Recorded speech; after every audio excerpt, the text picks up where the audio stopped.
Dostlar, bu hazır tuturum Cöngəni. Yaxına gəlin, yaxına gəlin. Çıx çölə Cöngə, Camal səni gözləyir. Cöngə. Çıx.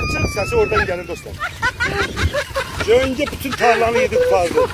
Çıx görək. Çıxdı dostlar, tuttu. Tuttu. Cöngə buradadır dostlar, Cöngə buradadır. Səni mən demiştim tutacağım. Bunu apardık indi hala. Sahaya bırakacağız, yakından çek. Yakından çek. Gel yakından çek, gel. Oy. Cöngə tutuldu. Cöngə buradan dostlar. Kolyaları giriştin.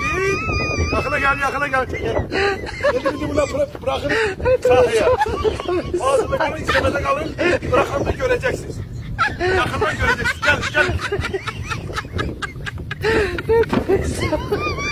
Deməli Cöngəni tutub, gətirib təbiətə bırakırıq. Bak, öldürmək sizin öldürək. Bakın Cöngə indi kaçanda bak.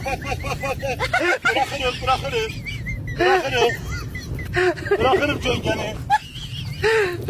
Ayadırıq Cöngəni dostlar. Bakın Cöngə buradadır. Tutmuşam Cöngəni. Cöngəni hara bırakırıq? Təbiətə bırakırıq. Gedin neyləsin, yaşasın ama bizden uzak olsun. Katası balası bizden uzak. Cöngə getdi. Hey, bir de bura gelmesen. Çek, bir de bura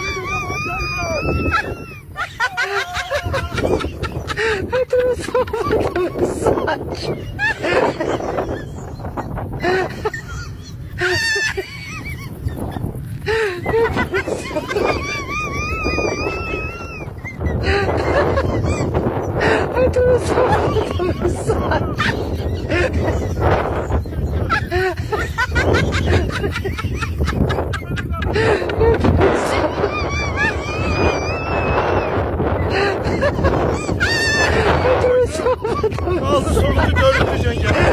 Takip elə, izləmədə qal. Paylaşacağım.